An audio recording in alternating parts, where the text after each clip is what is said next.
Alrighty, so happy Tuesday for coming in. We're discussing chapter 6. That's what we're going to be doing today. And we'll start by section 6.1, which is called the standard normal distribution. What is the key concept of this section? In this section, we will present the standard normal distribution, which is a specific normal distribution having the following three properties. So it must have the condition, it must be a bell-shaped curve. So it should have this behavior. The mean, the population mean must be 0. So the mean is equal to 0, and the standard deviation, the standard normal distribution, has a standard deviation equal to 1. In this section, we will develop skills to find the area. Remember, the area under a curve, a standard normal curve, is always equal to 1. Okay, the sum of the area. If we're closer to this side, this is all from 0 to 1. This is the area under a curve. We will be finding z-scores that represent or correspond to area under graphs. So depending on what percent you have under a curve, it's going to give you a corresponding z-score. So a z-score is also hand in hand with the probability or the relative frequency under the curve.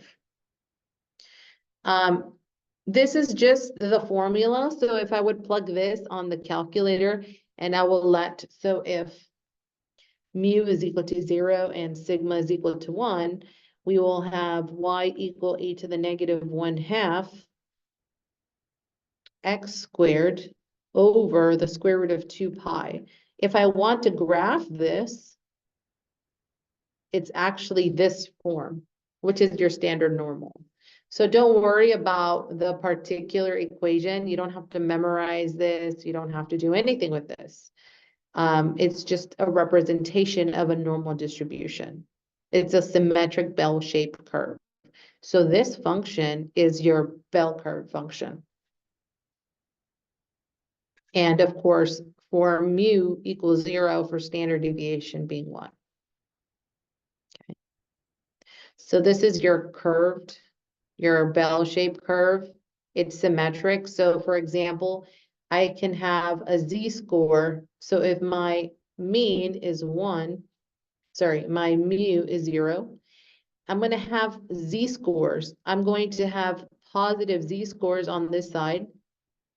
And then to the left of that, I'm going to have negative z-scores. So write this down. I'm not talking about the area under a curve. The area under the curve will always be positive. Remember, that represents probability. So probability is always greater than 0, greater than or equal to. I mean, if you have a 0 as a probability, that means it's unlikely it's going to never occur. Okay. Usually z-scores range from -3 to +3. Usually. So like, if I am over here very close to 0, this is going to be typically something close to -3. If it's going to be +1 or almost 99%, my z-score will be a 3. If you're more than 3, then that's out of bound, which can happen. Any questions so far on anything that I've just discussed in the first few slides?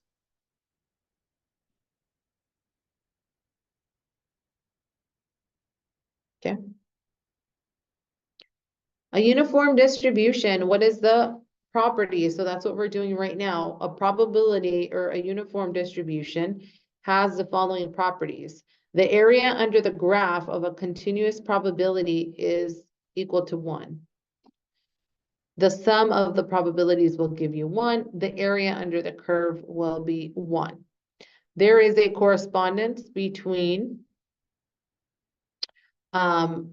the area and the probabilities. So the probabilities can be found by identifying the corresponding areas of the graph. So that one is area height times width. So for example, what we have up top, this was a normal distribution. Now a uniform distribution is where most of them are about the same length.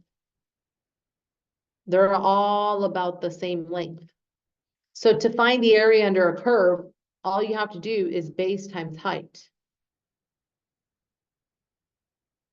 But it still has to be 1. So we're going to do an example. That is called a uniform distribution because they all have an approximately the same type of value. We're going to look at an example very shortly. A uniform distribution is a continuous random variable that has a uniform distribution. That means that the values are equally spread over the range of possible values. The graph of a uniform distribution results in a rectangular shape. That's why when you're finding area of a rectangle is length times width. Okay. So the density of a curve, the density of a curve is the graph of any continuous probability distribution is called the density curve. And any density curve must satisfy the requirements that all the total area under a curve is exactly 1. Because the total area under any density curve is equal to 1, there is a correspondence between the area and the probability, and we discussed that. It doesn't matter if it's a uniform, it does not matter if it's a standard. The sum of the area under the curve must be equal to 1. So we're going to do an example next. Waiting times for airport security. During certain time periods at the JFK airport in New York City, passenger arriving at the security checkpoint have waiting times that are uniformly distributed. So this is what we have. So this is from 0 to 5. That means that everyone, if I divide each one, they are all equally likely. So I'm going to take the value of 5. So what are the values of each one? It's going to be 1/5 because I'm splitting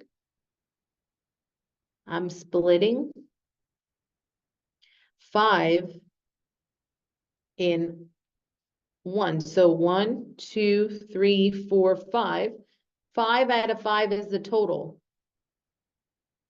Each slot has what? It's worth what probability? 1/5. What's 1/5 as a decimal? Isn't that 0.2? That's why this height, this probability is a 0.2. Because my total is I'm splitting my wait time from 0 to 5. 5 out of 5 is equal to 1. I know that the sum of my density curve must be equal to 1. So each of my probability, the probability of any occurring, it's going to be 0.2 or 1/5. Any questions on setting this up? That's what I want to get to first.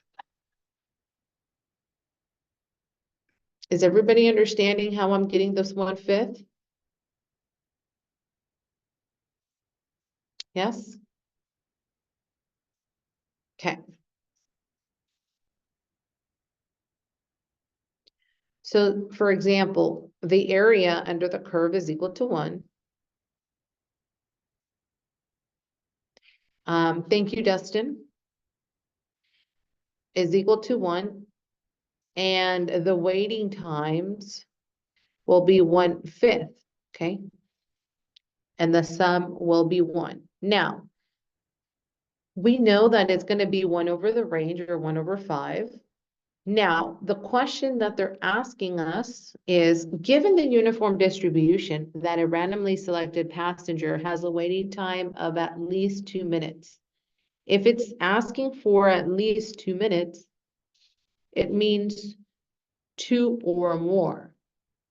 So I'm talking about 2, 3, 4, and 5. So this means 3 times 0.2. I need to multiply. I want to find this area. So it's base times height, 3 times 0.2, which is equal to 0.6. So that means that the probability is 0.6, 60%. Okay. So the probability of randomly selecting a passenger with a waiting time of at least 2 minutes is 0.6 or 60%. 60% of the passengers are going to be waiting at least 2 minutes. So from 2 to 5 minutes. Questions on this one? This is called a uniform distribution. Okay. So that is just the beginning. What about if you have a standard normal? A standard normal is where you have that bell curve where you don't necessarily have an equally likely probability on the other side.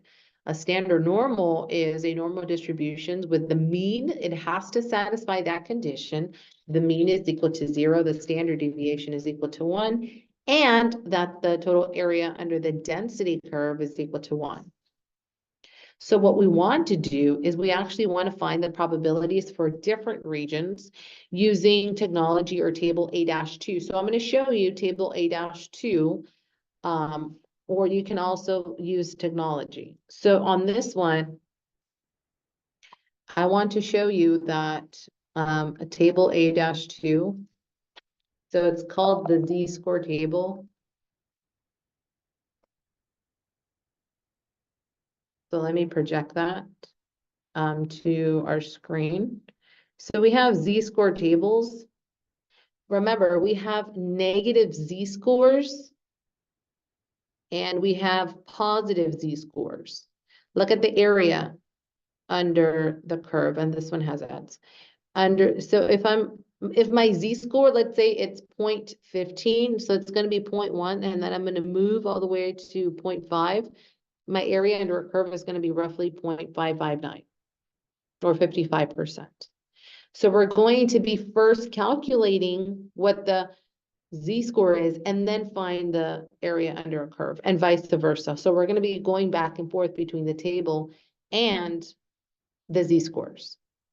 So I'm going to go ahead and share this with you on your notes. You also have access to this through my math lab or on Pearson. If you go to your Pearson account, I can also show that to you. So let me stop sharing because sometimes your homework shows up here or grades.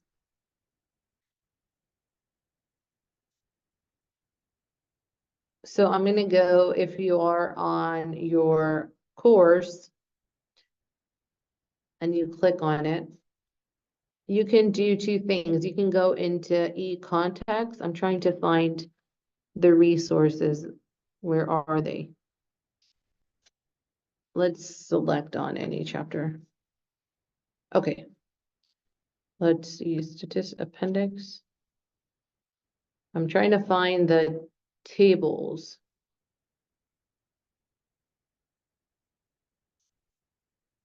Let's see. Should be available. So let me share, let me look at the screen. So we have StatCrunch. There is this e-context. Let's look for study plan. Let's see, learning tools. I'm trying to find, these are the technology, StatCrunch, Appendix A. This is what I want. So what I did was I went into video and resource library and then select learning tools. And then look at access the tables and formulas by navigating to Appendix A. So you go to Appendix A. And then you should have access to the textbook. And then you're going to scroll down where it says Appendix A. Down here, page 731. There are A-1, which are your binomial probabilities. That's not the one that we want. We actually want table A-2. So if I'm finding table A-2, that's A-5.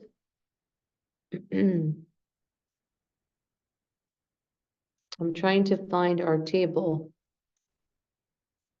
That's interesting. I don't see it. Let's see if I move one further. Test statistic, probability, it's telling me some formulas there, but I think it might be, so these are critical values. So right now I'm looking for table A-2, but I don't see it. Let's see, where is it? This is A-1.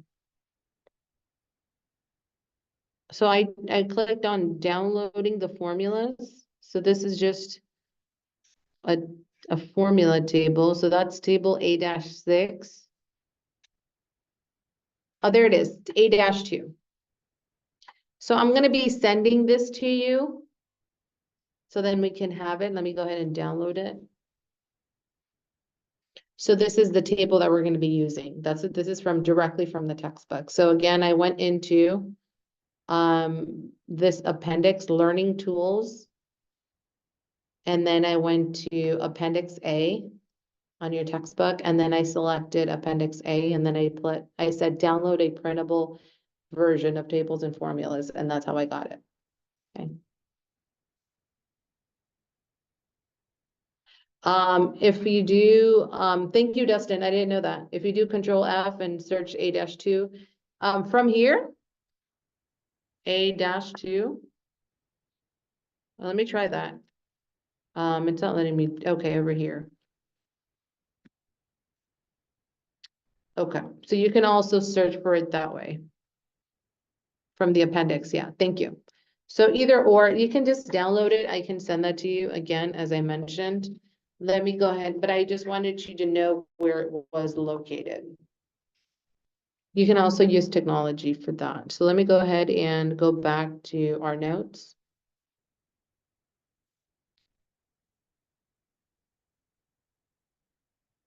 So we discussed this. Your table A-2 is designed only for standard normal. So you must have the mean of 0 and standard deviation of 1. A-2 is on 2 pages. You have positive z-scores and negative z-scores. Each value for the body is cumulative from the left. This is so important. When it says it's cumulative from the left, that means you're reading the area under the curve starting from the left. So as I'm reading this over, I know that this is going to be a positive z-score because I'm reading it from the left. But if I ask a cumulative from the right, then I have to do 1 minus. So let's say if I had this. How would I know this answer if it's cumulative from the right? Well, then you would do 1 minus the cumulative from the left. You would have to find that z-score. So be careful of what you're given. You can be given a cumulative from the left, and that's nice because it's less than, but if it's greater than, you always have to do 1 minus that value. 1 minus that z-score value. Or take the negative z-score. So you could do either or. They work on that. So what is a z-score? A z-score is the distance along the horizontal scale of a standard normal corresponding to the number of standard deviations above or below the mean. Okay. So there are 2 ways that you can find the area. You can use table A-2. This is, of course, once you solved for your z-score, you can use table A-2. There's StatDisk, Minitab, Excel, and StatCrunch. You can also find area between 2 boundaries. So if I want to find the area between here, let's say I have a z-score 1 and a z-score 2, z1 and z2, I want the area of z2 minus the area of z1. That can also give me the answer. I need to find the area from the largest one and then subtract it from the area from the first z-score, and that way I can find the area under 2 curves. You can also do that using your TI-83, TI-84, or StatCrunch. But I want you to do it by hand first, and then we will try using the calculator. So we're going to do a first example of a standard normal and how to find area under a curve. Let's go ahead by reading this problem. A bone mineral density test can be helpful in identifying the presence or susceptibility to osteoporosis, a disease that causes bone to become more fragile and more likely to break. The result of a bone density test is commonly measured as a Z-score.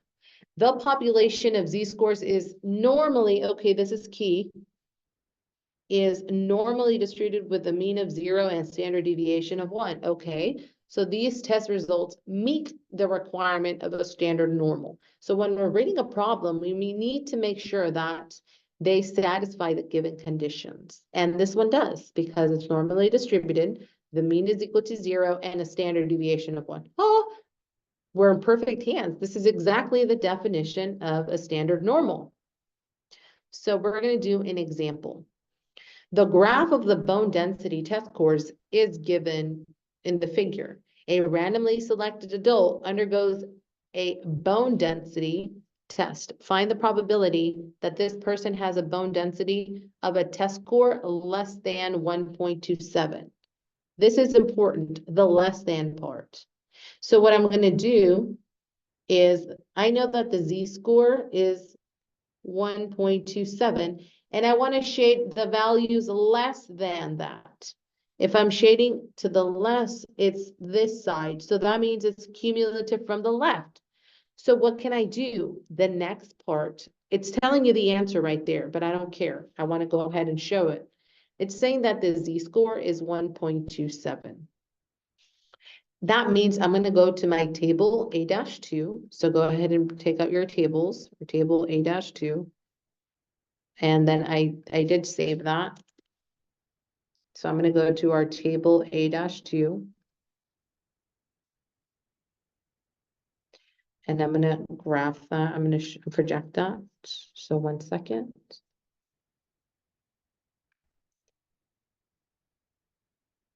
Okay. So let me share this screen. I'm going to go to table A-2. And I'm going to look for the Z-score of 1.27. And this is cumulative from the left. So 1.27, I'm going to go to 1.1, 1.2. So I'm going to look over here at 1.2, but I need to go to the right all the way to 7. So look over here. Do you see that the horizontal 0.0, 0.1, 0.2, I want to go to 0.7. So I'm going to go to 0.7 and 1.2. I think it's this one. So that corresponds to the area of 0.8980. I want you to learn how to read a graph. 0.8980. Oh, wait a second. That was our answer. By reading it off the graph. 0.8980. We saw that from the Z-scores. That means if I want to interpret this result, means that the probability of the bone density of 1.7 is roughly 89%. Okay. So this one is just showing you how did they get the area under the curve. You can also do this in Excel.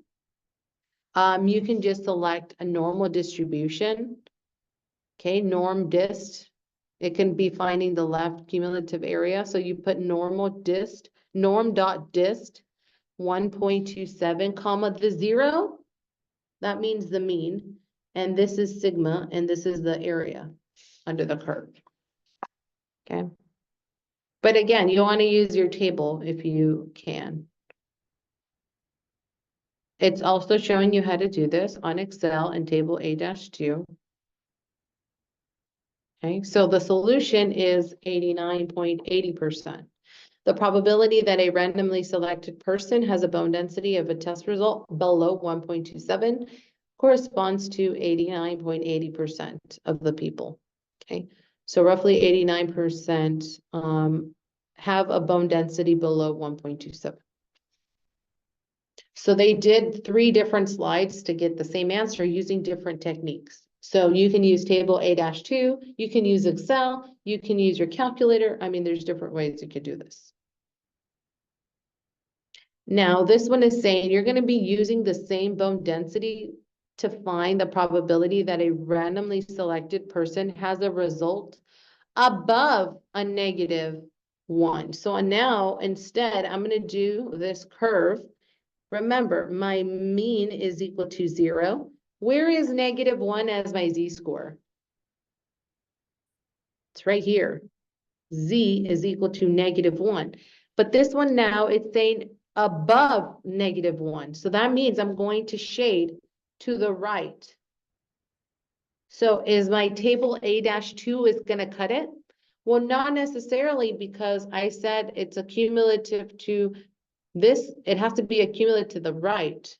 Okay.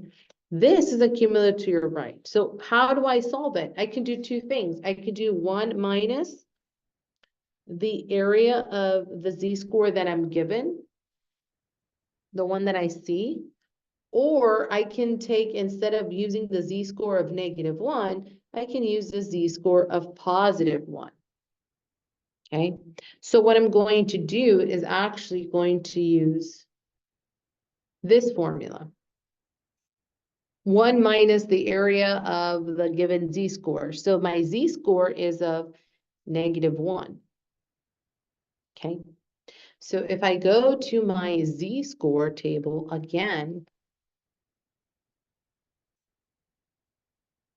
I'm going to go to -1, -1 all the way over here. Do you see -1 here? And then I'm going to look at this value because that's the first one, 0.00. So it's -1. That's the z-score I'm given.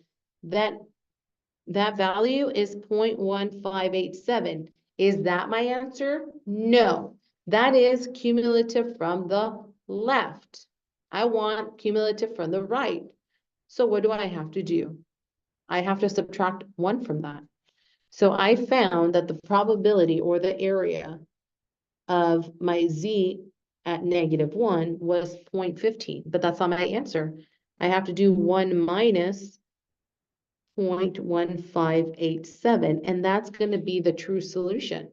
So let's go ahead and find what that is. So it's 1 minus 0.1587, which is equal to 0.8413. And that's my solution. This is 84%. How would I get the same answer? What if I want to look at a z-score of 1? Let's go back to our table, and now let's look at z equal 1.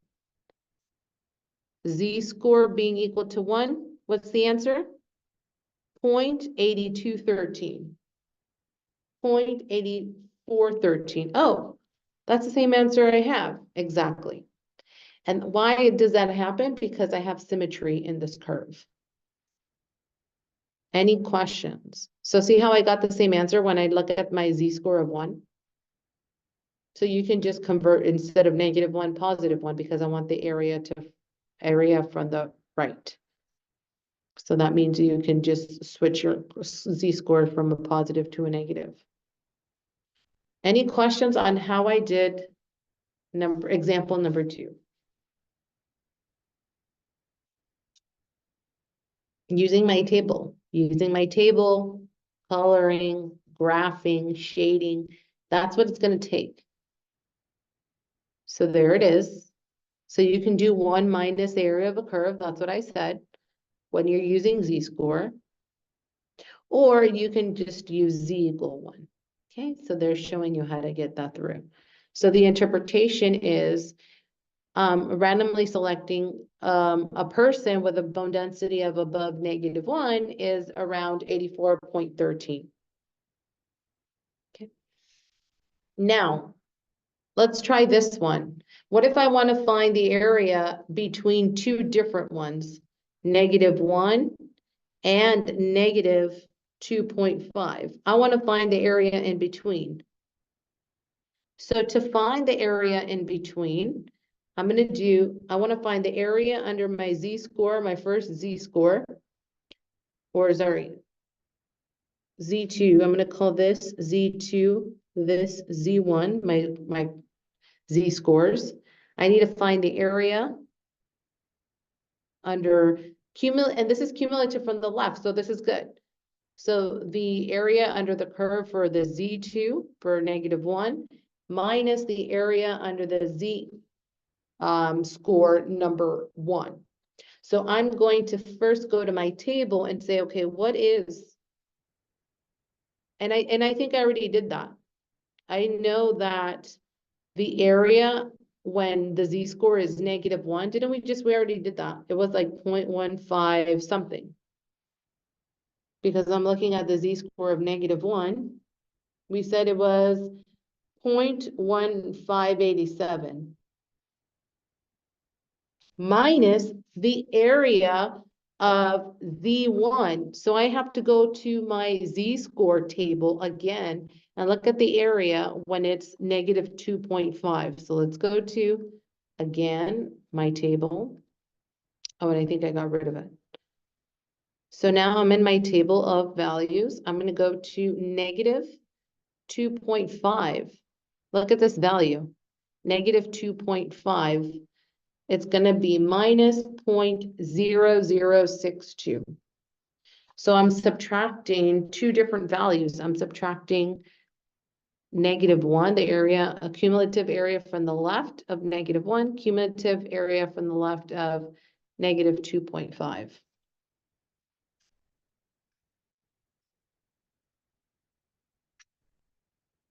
So what happens when I subtract 1587 minus 0.0062?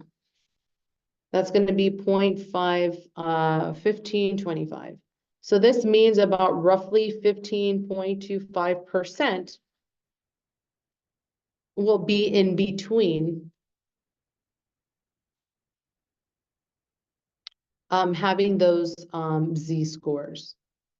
Okay, so that's what we did. We found the area to the left of -1, the area of the left of -2.50. We subtracted those values and we found that 15.25% of the people have osteopenia with the bone density between -1 and -2.5.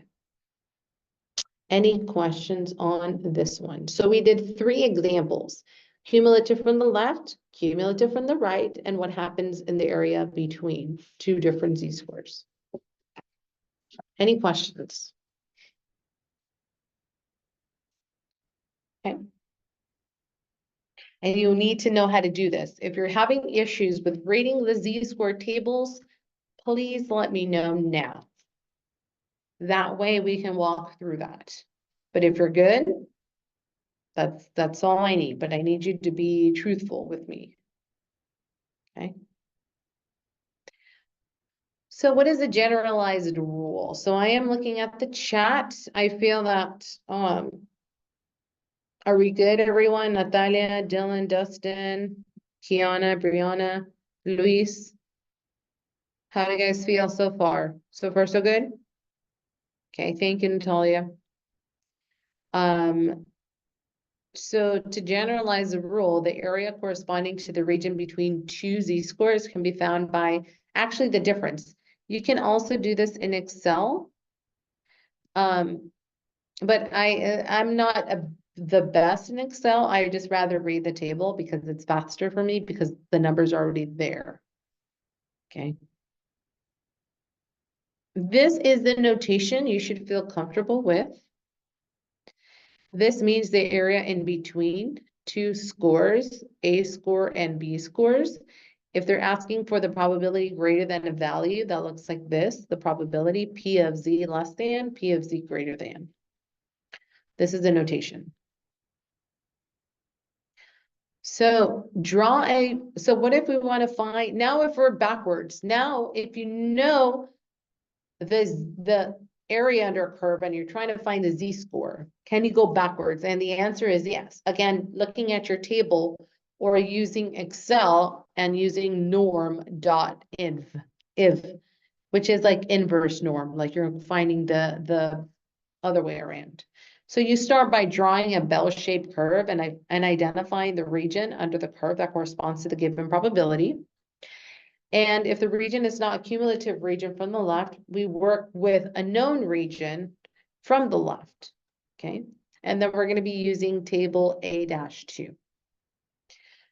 A critical value, what is the definition of a critical value? A critical value for a standard normal is when the z-score is borderline separating z-scores that are significantly low or significantly high. There's actually a formula that we saw. We have this little z of alpha. Sometimes your critical scores will be 10%, 5%. Those are very typical. So that denotes the area of alpha to the right. So here it's asking us to find the critical value of z of alpha. So z of alpha, if alpha is 0.025, I am actually finding the area of 1 minus 0.025. So what is that? I have to do this, the area. So it's 1 minus, because this is cumulative from the right.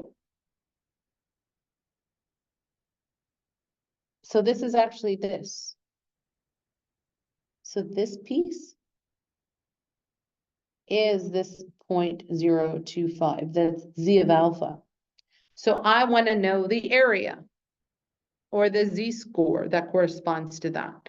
So if I'm looking at the area of 1 minus 0.025, that's going to be 0.975. So that corresponds to this area.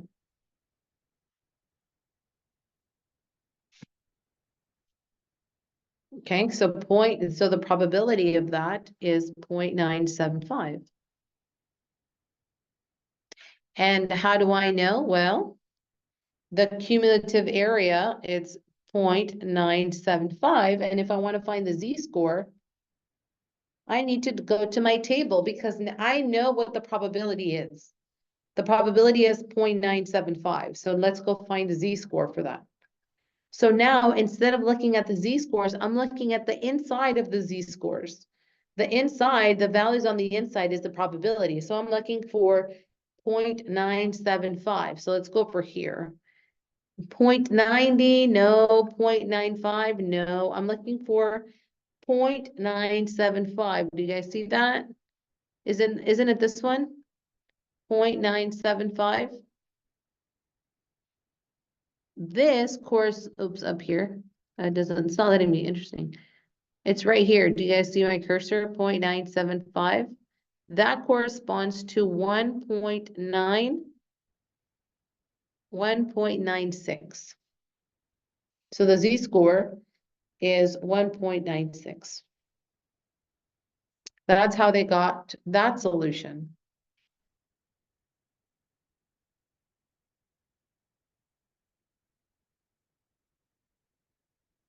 So what we have is that we know this little piece was 1.96. That was from the table, cumulative from the left of 1.96. So be careful here. So the area under the curve of a negative 1.96 is 0.025. That's this one. And then we have the one on this side, which is your z-score of 1.96. Okay. So again, we have to do 1 minus my critical value. So every time you're giving a critical, you have to do 1 minus that value. So that way you're going to be able to find the area under a curve and then the critical. Okay, so same thing, that's the last part. When finding the value of z of alpha or the critical value, you want to find the value of 1 minus alpha. Okay, so if we want to do this last example, for example, to find the critical value of 0.1, you need to look at the area of 1 minus 0.1, 10, which is 0.90. So if I go and look at my critical, my z-score table one more time, and I'm looking for 0.9D, you have to be careful with this one because look, where is 0.9D here? It's actually in between two different values.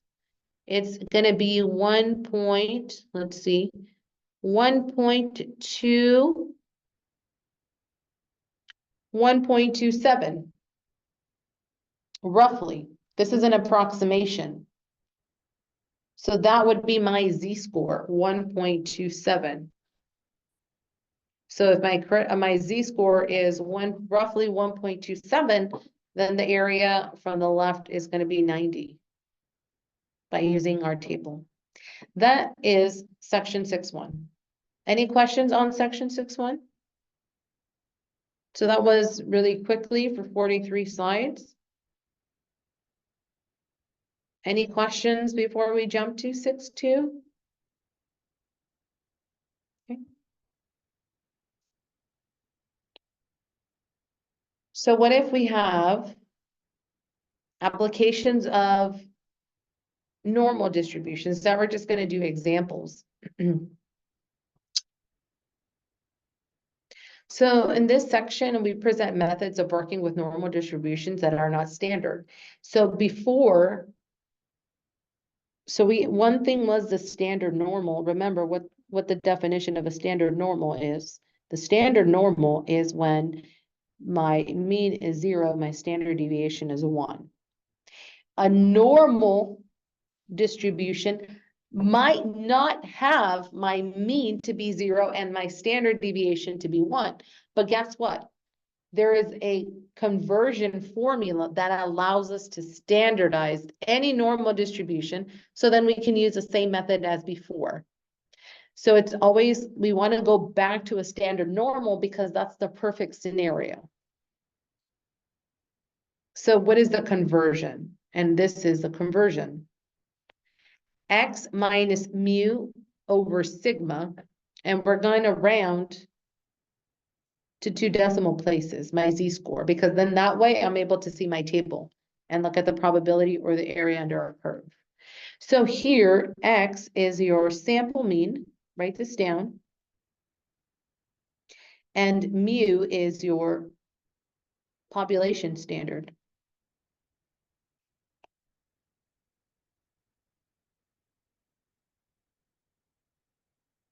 So this formula allows us to standardize. And of course, sigma is equal to what? The standard deviation. So this one, M is the population, mean. Population mean, and sigma is your population standard deviation. Oops. Standard deviation.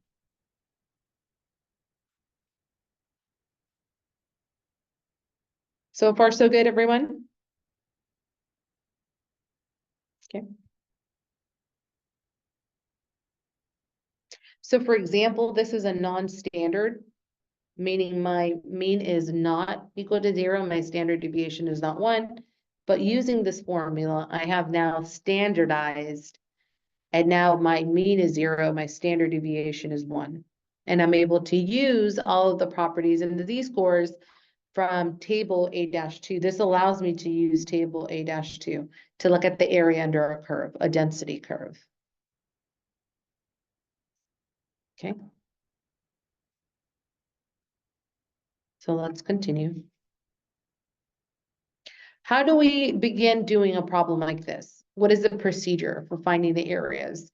We first want to sketch, we want to sketch a normal curve and label the mean and any specific values, and then shade the region representing the desired probability.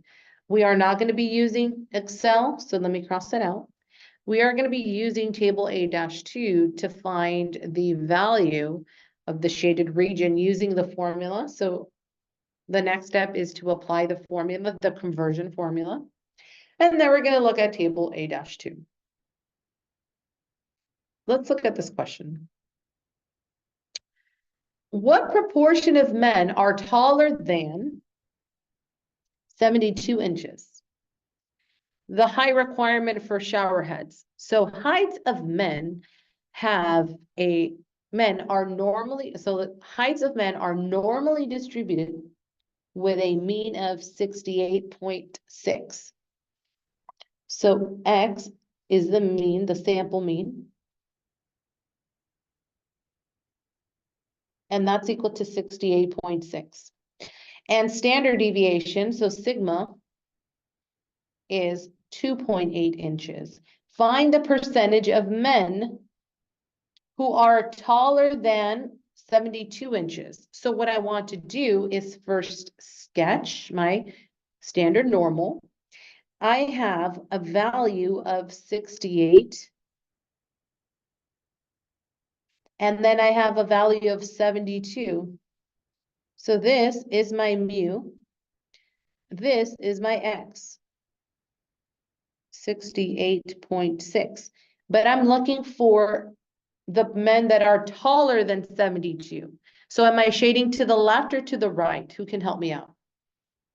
I'm shading to the right because I want to see who is taller.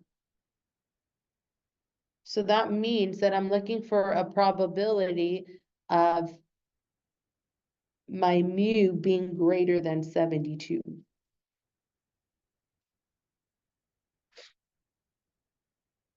So what do I do next? Well, I need to convert it to a standard normal. How would I do that? Well, you use the z-score. It's x minus mu over sigma. So z is 68.6 minus 72 is equal to sigma. You're going to say, oh, but it's negative. That doesn't matter. That doesn't matter. So what you do is you're going to subtract 68.6 minus 72. That's going to be equal to, oh, I know sigma is 2.8. So let's write that out. That's going to be negative 3.4 divided by 2.8. Let's go ahead and do that. So we have negative 3.4 divided by 2.8. And that's going to give me approximately negative 1.2142. So I'm going to round this to negative 1.21. That's the z-score. If I want to find cumulative from the left, it's actually going to be looking at the table. But because I want to find the area to the right side, I'm actually going to use the z-score of positive 1.21. I'm going to use the positive one. Why am I going to use the positive one? Well, because I want to find the area to the right. So that means I'm going to go to my z-score table, table A-2. Let me project that. And I'm looking for my z-score of 1.21. So 1.2, this is 0, this is 1. That's going to be 0.8869.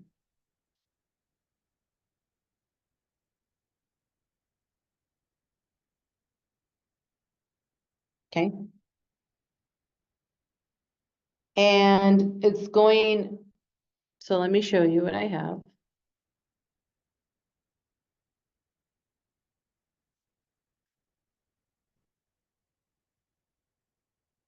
One second.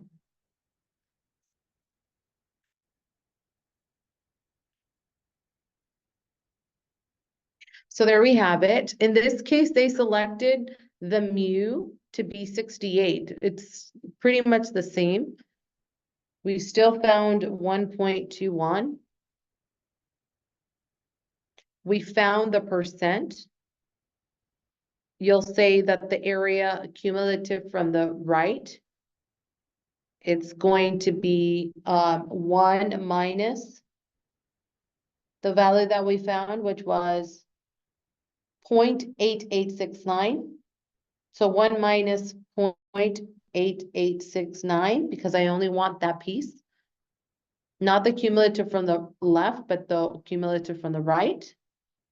And that's going to give me 0.1123. So in this case, what happened? They chose the sample mean to be 72 and the population mean to be 68.6. So what they did was they reversed the order. So now instead of looking for the mean of 72 inches, they were looking for the mean greater than 68.6. So look over here. So we have this, and we have this, and we have the right shaded region. We found that the z-score of 1.21 cumulative from the left, that's what we did, was 0.88, what was it, 0.8869. But that would be this black region. I want the green region, so that's why I have to do 1 minus that value. And that's roughly 11%-ish. Any questions on that one? So I have to do 1 minus that total area. Okay. So to interpret that means about the proportion of men taller than 72 inches is roughly 11.2%. Okay, so about 11%, the shower heads are not suitable for these men that are taller. Okay, that are taller than 72 inches or 6 feet.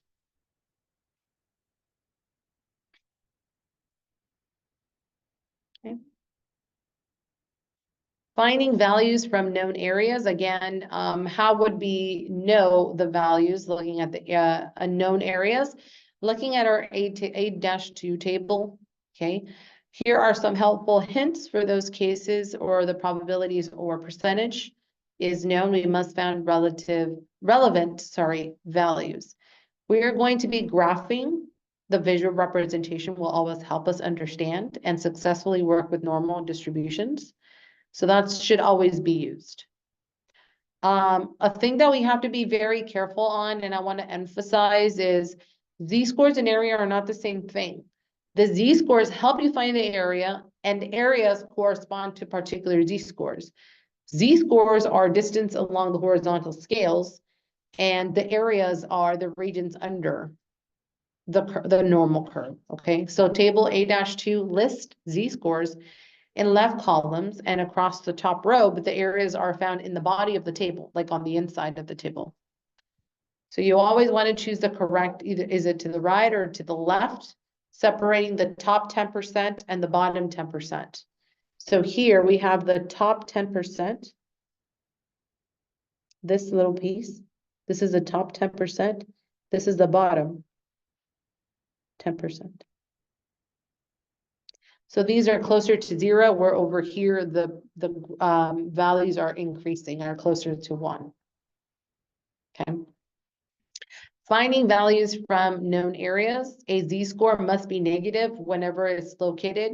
It's going to be the left half of a normal distribution. We know that because in my density, my mean is 0 right here. That means that on this side, the z-scores are negative. We talked about that.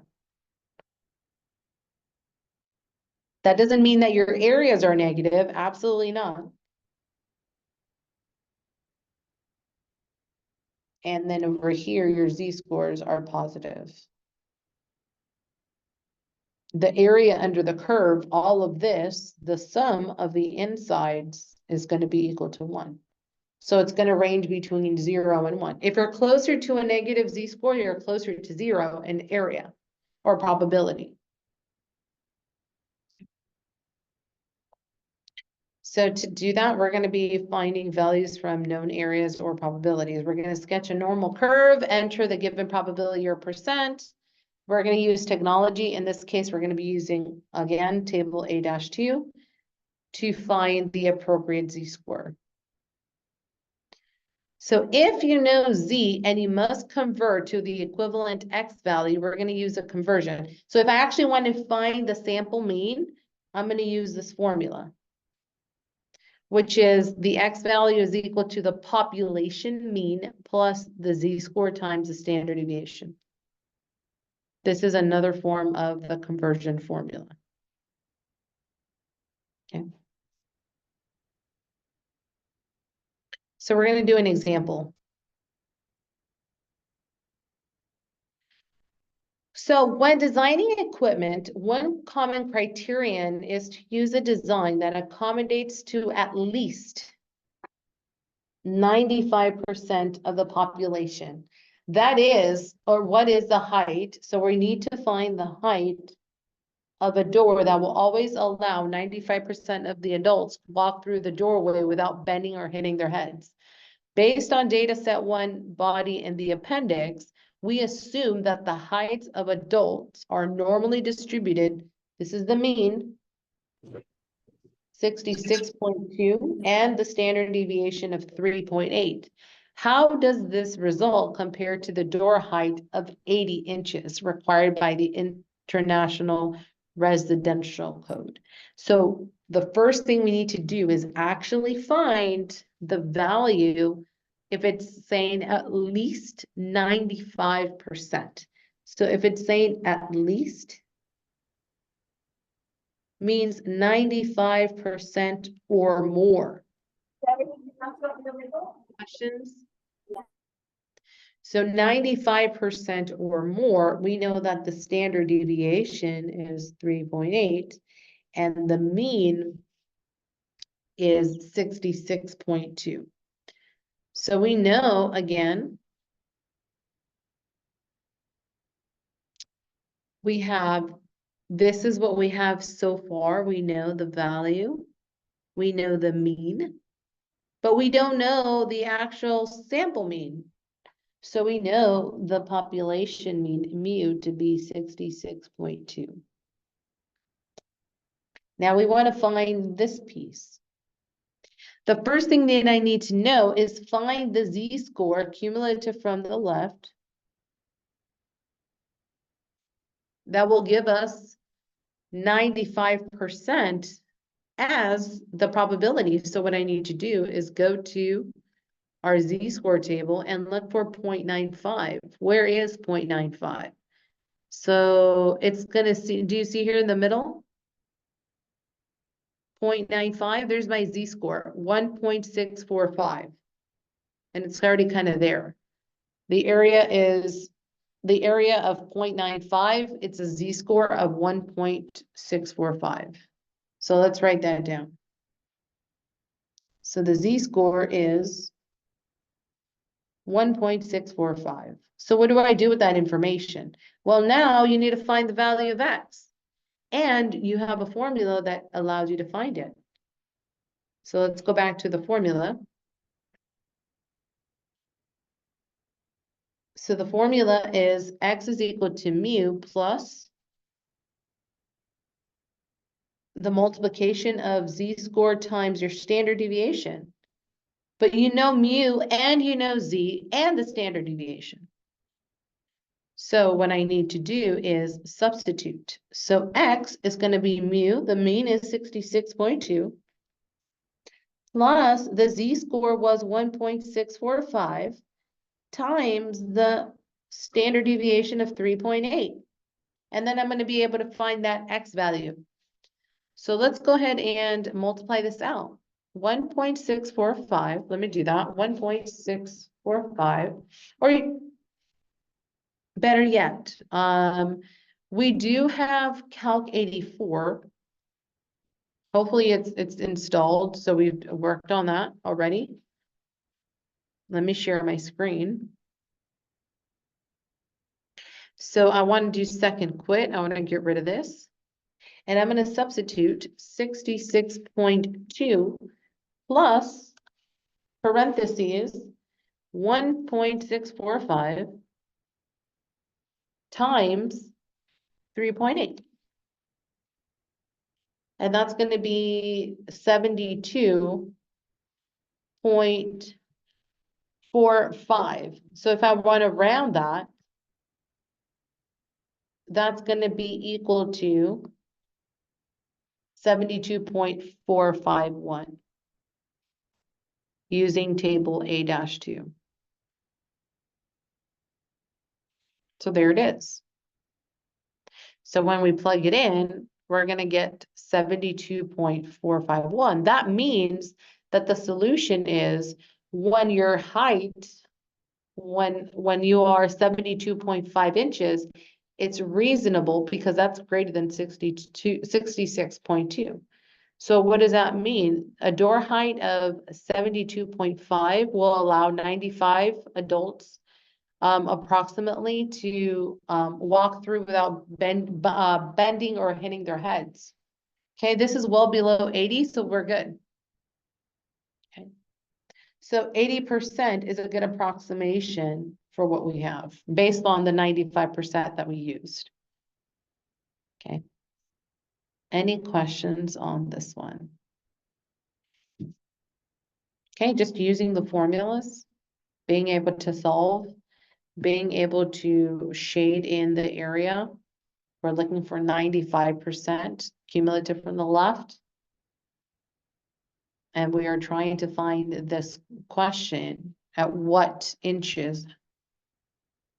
Okay.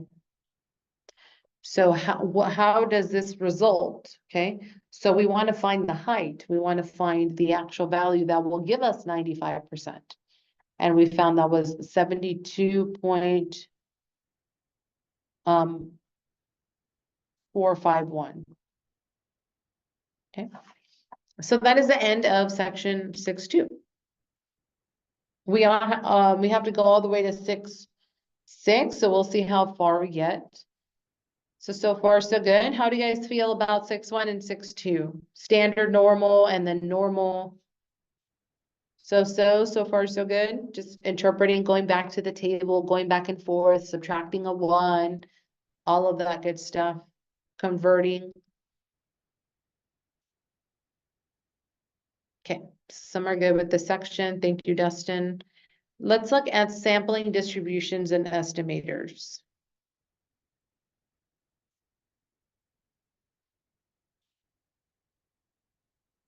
So for this section, we're going to consider a concept of sampling distribution of a statistic. So instead of working with values of the original population, we want to focus on the statistics. So this is a different one. We're still going to be looking at a distribution, but we're going to look for as a statistic, not a population. So what are the general behaviors of sampling distributions? When samples of the same size are taken from the same population, the following 2 properties apply. The first thing is that the sample proportions tend to be normally distributed. That's what we want. So sample proportions tend to a normally distributed curve. That's good. The mean of all samples is equal to the population proportion. The mean of all samples is equal to the population proportion. So look over here. So here we have our sample proportions, S1, P1 hat, P2 hat, all of these together, when we sum them, they tend to a distribution. Okay, that looks like a normal distribution. Same thing with the means. When we have a sampling mean, we're going to be sampling distributions. We're going to be sampling proportions, mean, standard deviations. When we're sampling a mean, X1, X2, X3, they also will have a normal distribution. Look at the variance. The variance is a little bit different because look at the variances. Instead of tending to a normal, they're tending to a skewed distribution. So look how this one is a right tail. This one's skewed to the right because the tail is longer on the right. This is skewed to the right. So our sample variances will be skewed. What happens when we sample a distribution of a statistic? So we're going to be using proportions, means, variance, standard deviation, all of that good stuff. So the way that we do that is we are going to be taking a sample size of N taken from the same population and then creating a probability histogram or a table. How do we sample? How do we do a sampling distribution for a sample proportion? Let's see. When you're sampling a distribution for a sample proportion, saying P, P and P hat, the sampling distribution of a sample proportion is the distribution of a sample proportion, or the variable P hat, with all samples having the same sample size N taken from the same population. The sampling distribution of the sample proportion is typically represented as a probability distribution in the format of a probability histogram formula or table. So look at the notation. What do we need to know? What are the notations of a proportion? X is the number of successes in the trial. N is the sample size. Big N is the population size. P hat is the sample proportion. X divided by N. And then P, the population proportion, is X over big N. Okay, so P hat, it represents the statistic, not the parameter. The parameter is actually this P, the population proportion. A parameter, remember, it goes with population. Statistics goes with samples. What is the behavior? The behavior is, again, that the distribution will have an approximate normal distribution, so we like that. The sample proportion will target the value of a population. That makes sense. So P hat is equal to the population proportion. And the expected value is the same as the population proportion. So we're going to look at that in a moment. Consider repeating this process. We're going to roll a die 5 times and find the proportion of odd numbers of 1 or 3 or 5. What do we know about the behavior of all sample proportions that are generated as this process continues indefinitely? So first, it's saying we're going to roll a die 5 times. Okay. So N is 5 is how many times we do the trial. N is the times we're going to perform the operation. We're going to roll it 5 times. We're going to find a proportion of odd numbers of 1, 3, and 5. You can be either a 1, a 3, or a 5. So we know that the sample space of a value is going to be, so let me show you. So if you're a 1, a 3, or a 5, that means you are 3 out of 6. What is 3 out of 6? So these are your number of outcomes, and the number of successes, these are your successes. And then 6 is what? Your sample space. When you're rolling a die, you have 6 options, 1 through 6. But what happens if you're 1, 3, or 5? Well, you're already half of that. So these are your, let me change this. This is the number of successes. And down here are the total number of outcomes, the sample space.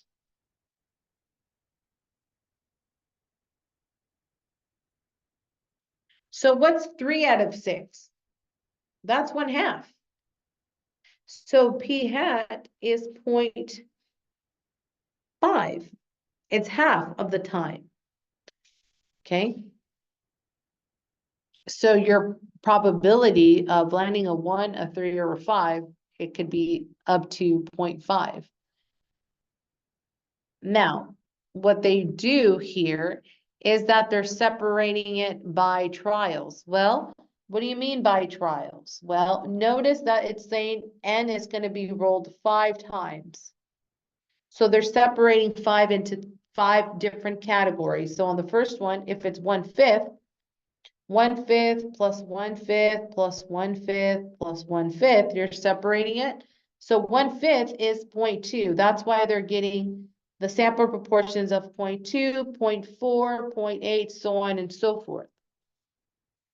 But at the end of the day, we know that the sample proportions are going to be rounded to be 0.5 based on what we did, based on the fact that the number of successes over the number of outcomes is 1/2, 0.5. That's what we get here. So I'm not going to be asking you for dividing it in partitions like this, sample proportions, 0.2, 0.4, point. What I care about is you're just rolling a die 5 times. I'm pretty much looking at this. I'm not doing the iterations because these numbers can change and they will change. So I only care about the population proportion is identical or is actually equal to p hat. So p hat will be tending to p. It's the same thing. So we know that the values are equally likely 1 through 6, the number of outcomes when you're rolling a die, and you can have 3 choices, 1, 3, or 5, which is a half. Okay, so that was just to explain that you can find the p hat by doing the number of successes over n, the number of outcomes. Okay. Same thing with the mean. You know how to find the mean of a particular value. When you're sampling a distribution of, a sample mean is a distribution of all possible sample means or the distribution of X bar with all of the samples having the same sample size n taken from the same population. So we're playing this game again. What are the behavior? Okay, so the sample mean will tend to a normal. That's what we want. It's showing us what we're going to be doing. And the sample mean, so X bar will tend to the value of my population mean. Okay, so the expected value of the sample mean is actually equal to the population mean. That's what we're trying to get at. Now it's saying, consider repeating this process. We're going to roll a die 5 times to randomly select 5 values from the populations 1 through 6. We want to find the mean between 1 through 6. Find the mean of the results. What do we know about the behavior? How do I find the mean of 1 through 6? How do I find the mean of anything? Add and divide it, right? So to find X bar, I need to do 1 plus 2 plus 3 plus 4 plus 5 plus 6 plus all the way plus 6 divided by 6. I need to find the mean. So if I do 1 plus 2 plus 3, so 3 and 3, that's 6. 10, that's 21 over 6, right? So the mean is going to be 3.5. So we know that the population mean will be tending to the same thing. Okay, so same business. We found the mean. Mean is 3.5. The sample mean will give us 3.5. We found the options of from 1 through 6. We have to add and divide it by 6. That's how we find the mean of a value. Okay, because the values range from 1 through 6 are equally likely, we add the values and divide it by how many we have. So then our population mean would be 3.5, but that's also our sample mean. So that tells us that the sample mean will tend to, after so many trials, to the population mean. Okay, same thing with variance.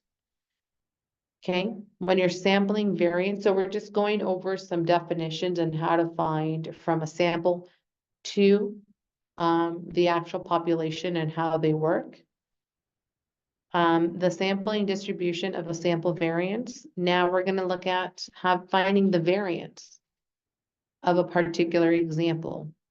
And this is how you find the variance. You can actually find the variance using a calculator, or I usually use Wolfram Alpha. Or it's the square root of sigma. Or you can use your TI-84 or Calculate 84 to find it. So we could do that next. What does the sample variance? Be careful. This one is not going to be normal. It's going to be skewed to the right. We talked about that. Remember, this one looks like this. This one has a longer tail. It has a longer tail to the right. That's skewed to the right. But the good thing is the sample variance will target the value of a population variance. So that's good. And that's what we want. So S squared will lead us to sigma squared. This is the sample variance. This is the population variance. And we want, after so many trials, after so many times, it's going to be tending to the same thing. So let's look at this example now. Consider repeating this process. We're going to roll a die 5 times. We're going to be finding the variance.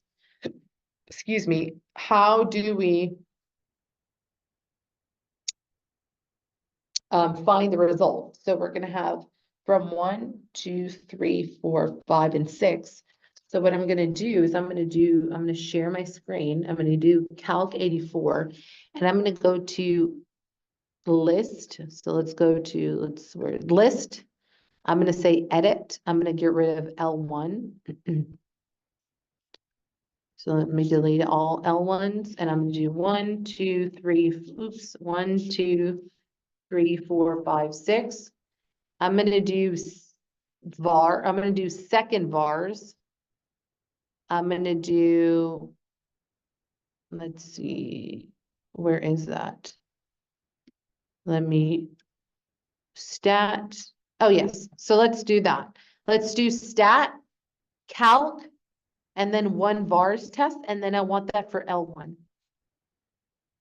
And there it is. So there's my standard deviation. This is my N value. How many times I'm doing the operation 5 times.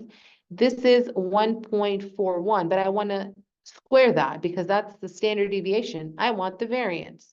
So it's going to be 1.41 squared. Oops. 1.41 square that. So that's going to be roughly 1.98. So that will be my sample variance. Because that's sigma squared. Is that right? 1.41. Oh, no, sorry. It should be, there's my, so there's 2 different things. Let me do this correctly. So that's X bar, the sample mean.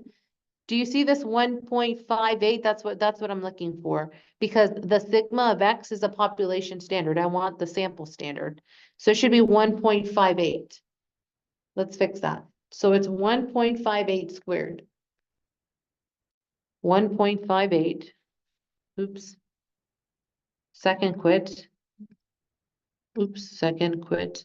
1.58. It should be S squared. There it is, 2.49. So my sigma squared should be 2.49.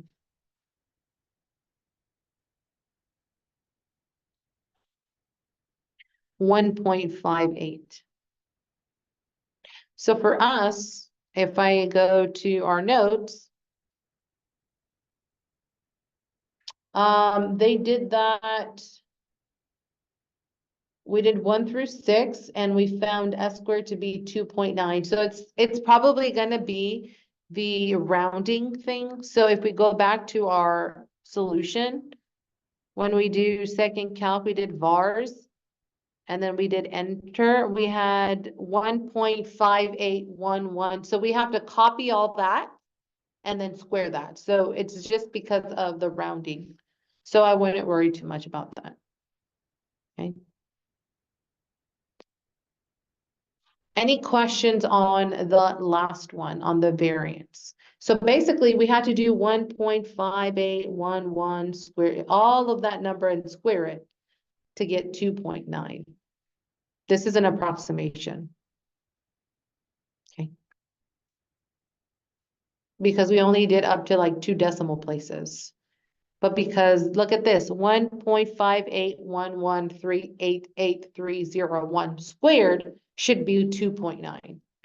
But because we only did 1.58 squared, it decreased their value. So just be careful because my math lab is very picky about that. So it should tell you up to how many decimal places they want it. So just be careful on that. That happens a lot. So let's continue with the last few slides about 6.3. An estimator. What is an estimator? Is a statistic used to infer the value of a population parameter. An unbiased estimator is a statistic that targets the value corresponding to corresponding to a population parameter, in the sense that the sampling distribution of the statistic has the mean that is equal to the corresponding population parameter. So one thing is an unbiased and the other one is just a regular estimator. So an unbiased estimator is a little bit more specific. What is the difference between an unbiased and a biased estimator? So an unbiased estimator is, it targets statistics that correspond to a population parameter. So we're going to do samplings with a particular samples, let's say p hat, the mean x bar, and the variance s squared, to get us to something that is a parameter like population proportion, my population mean, and my variance, population variance. So we are tending one thing to another based on a sample distribution. Whereas a biased estimator does not target. So an example of an unbiased, of a biased estimator will be the median, the range, and the standard deviation. All of these are biased.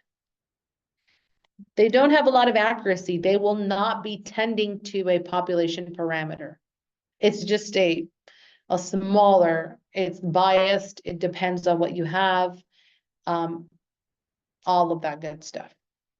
Okay, so just be careful with a biased and an unbiased estimator. And what are the two differences on that? One targets, so an unbiased, that's what you want, an unbiased estimator that will give you something that you can foreshadow for a bigger population, whereas a bias estimator will only be a local thing. Okay. The sample standard deviation does not target, so just the basic standard, but the variance does. Okay. But the bias is relatively small and large sizes, so S is used to estimate the population standard deviation because S is biased. So notice how we didn't find the sample standard, we used variance instead. Okay. Why sample with replacement? This is the key. Remember, what does it mean with replacement or without replacement? With replacement, you're putting that back. You're not changing the size. Okay, when selecting a relatively small sample from a large population, it does not make no significant difference whether we replace the sample or not, because it's so large. But when you're sampling with replacement, your results will be independent events and are unaffected by the previous outcomes. And those independent events are easier to analyze and result in simpler calculations and formulas. So you want to sample with replacement to have independent events. And that way it's going to be easier for you. Okay. That is the end of 6.3. We are going to go to 6.4. And then we will have a break. So how many slides is 6.4? Let's see. 29, not that much. We'll talk a little bit about the central limit theorem. This is a very important theorem. So in this section, we introduce and apply the central limit theorem. The central limit theorem allows us to use a normal distribution for something very meaningful and important in applications. So pretty much we're going to be using again our standard normal curve and allowing us to bring it back to something that we know. So the central limit theorem for all sample sizes of n, where there has to be a condition that n has to be strictly greater than 30, a sampling distribution of x bar can be approximated by a normal, oh look, a normal distribution with a mean and standard deviation of sigma over n. The sigma over the square root of n. Now you'll have a mean that can be approximated. So we're going to be approximating the mean, and the sample standard will now be sigma over the square root of n, depending on the size of n. And then we're going to be able to use z-scores and all that good stuff. So the central limit theorem and the sampling distribution X bar. So given a population with any distribution has the mean mu and standard deviation sigma, simple random samples of all size n are selected from the population. What are the requirements? Well, the mean of all values of X bar, mu of X, is equal to mu, and n has to be strictly greater than 30. So it could be either or. Your population has a normal distribution, or n has to be greater than 30, the sample size. So one or the other. Either on the question, it's already stating that the population has a standard normal, or the sample size of n is greater than 30. So the mean will be determined of mu of X bar, and the standard deviation, sigma of X, is going to be approximated as sigma over the square root of n. And the z-score conversion, look at your new z-score. It's going to be X bar minus mu divided by sigma over the square root of n. Before we had z was X bar minus mu over sigma, but because sigma is now a new part, sigma over n, then the only thing that really changes is this denominator of sigma over the square root of n, because your sample size will change. So we have to do that quick change on our formula. And this is the central limit theorem. Pretty much you can expand any sample and convert it into a density curve and actually use z-scores and everything. This is a very important theorem in statistics, one of the most significant ones in statistics for sure. May I have your attention?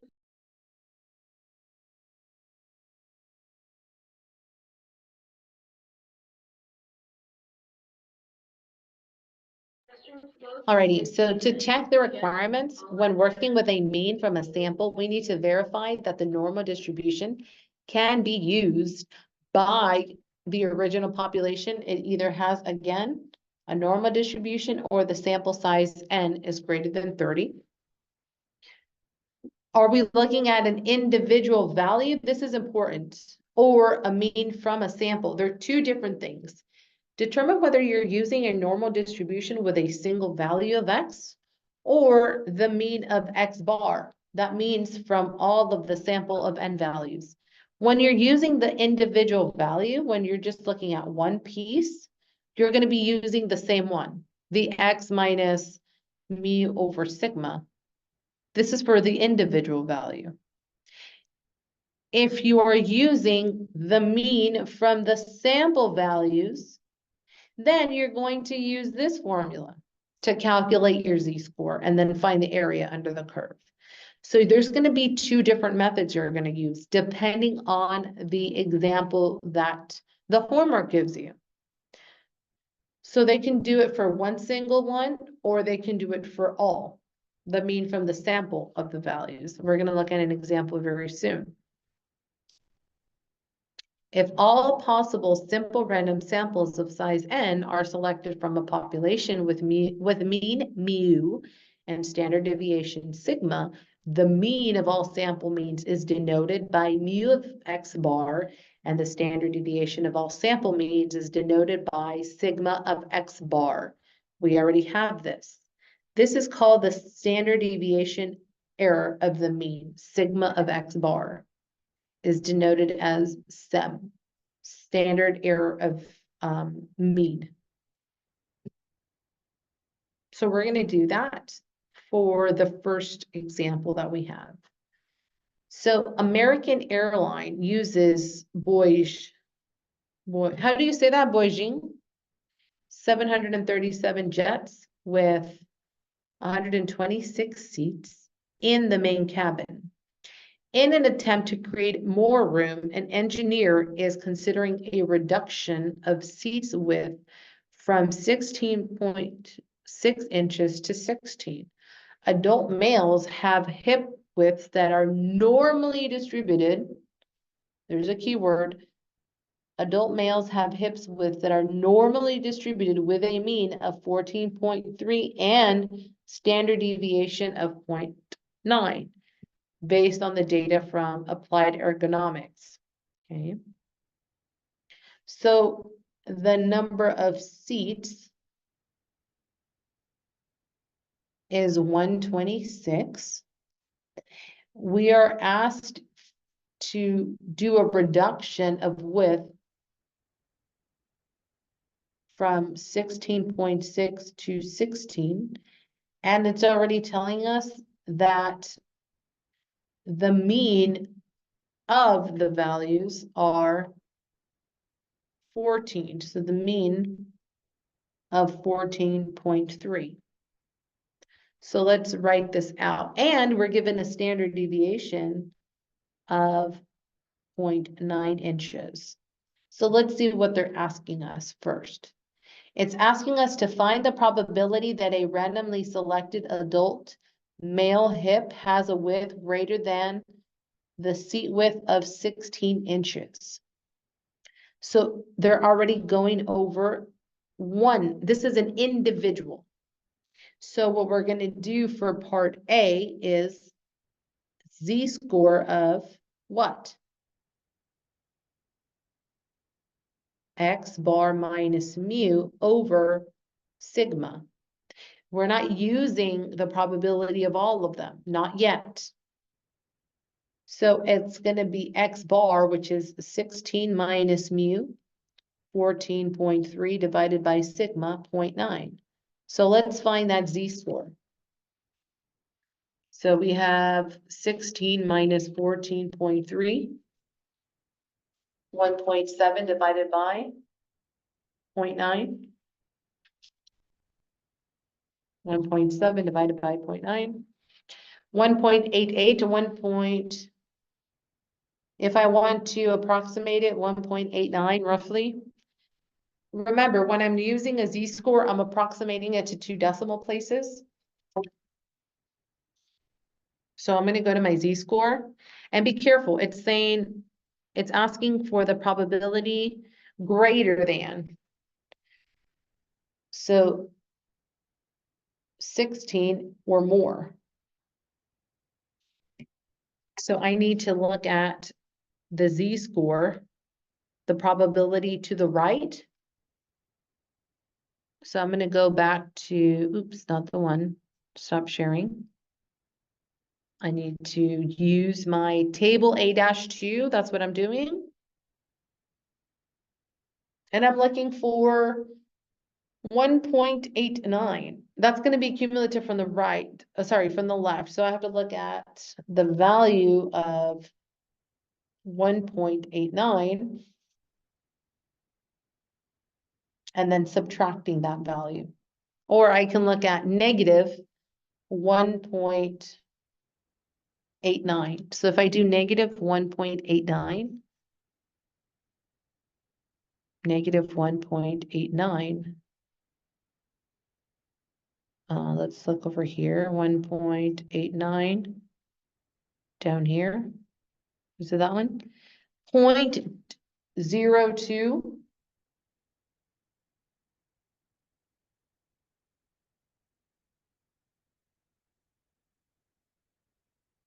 So let me write that down. 0.0294. So that is the shaded region. So let me go to our notes.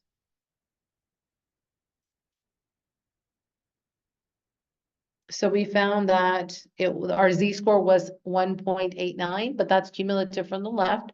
So I need to find, I could have done 1.89 and then do 1 minus that value.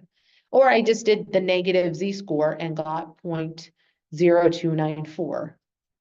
So if we go to our solutions, there it is.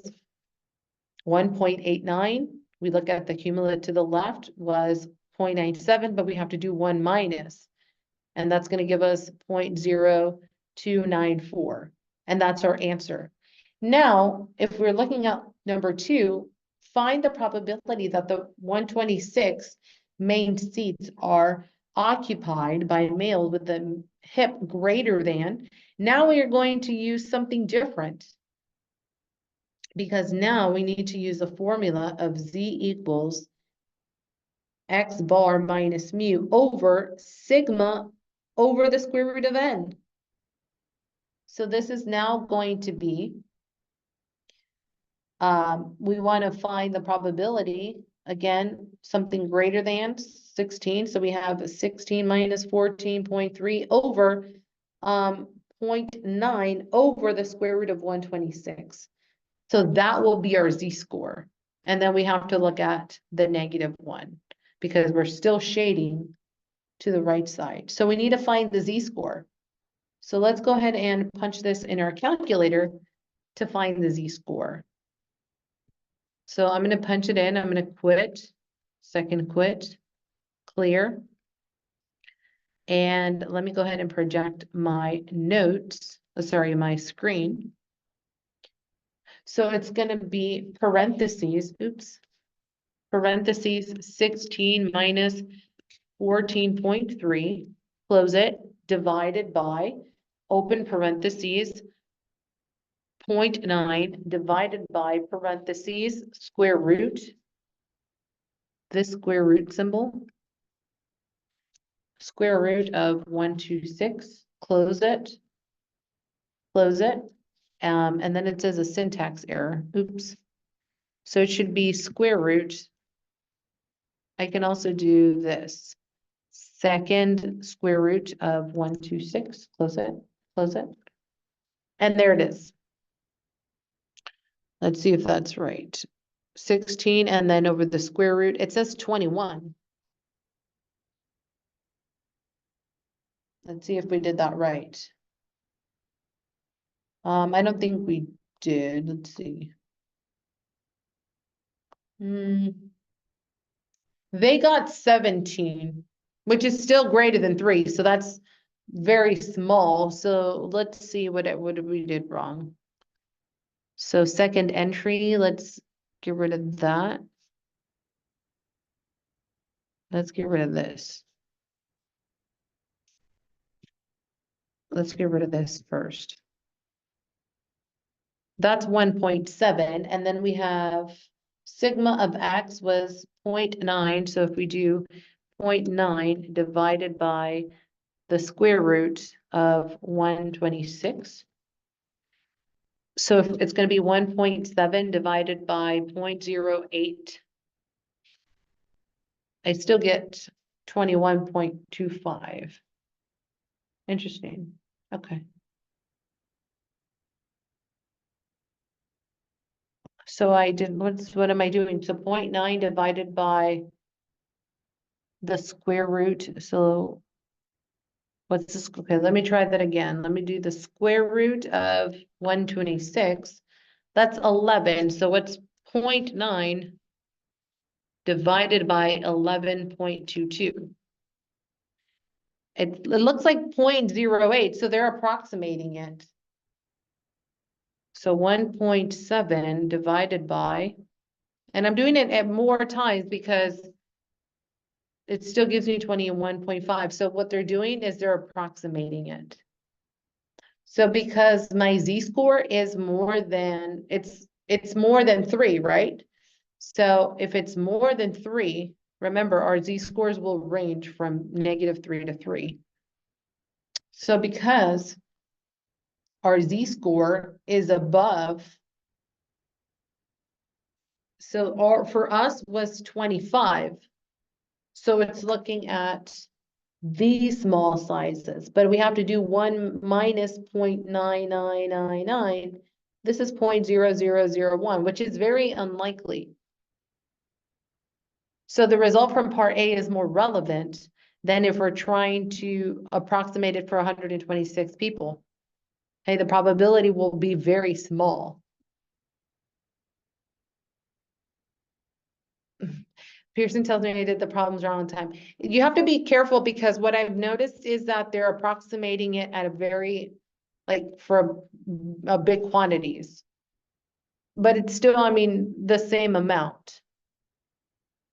So just that last question. Let's see. We're almost done, by the way. So here for so we did part A and part B. We'll stop right here and then we'll go on break because we've been going on and on. So letter C is for design of this aircraft. Which one is more relevant? Oh, we did say that one. The more relevant would be part A.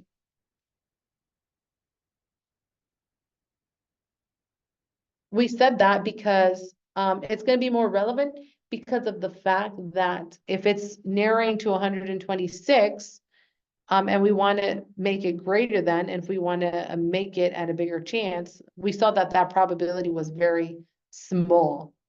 Okay, so part A makes more sense. Okay. So we're going to be using the fact that, so see, look at this. This was about 2 or 3%. The other one was unlikely. So it's either one is closer or the other one, it has no probability of whatsoever. Okay. So we'll stop there. We'll go back and we're gonna do the next example. Introductory to hypotheses testing. Hypotheses testing is one of the most important topics that we'll learn. So I do want to stop right here so then we can start fresh. So we only have, this is section 6.4, so we have 6.5 and 6.6, and we're going to be calling it a day. So hopefully we're going to be ending everything today, hopefully. Any questions? I'll stop sharing, I'll stop recording.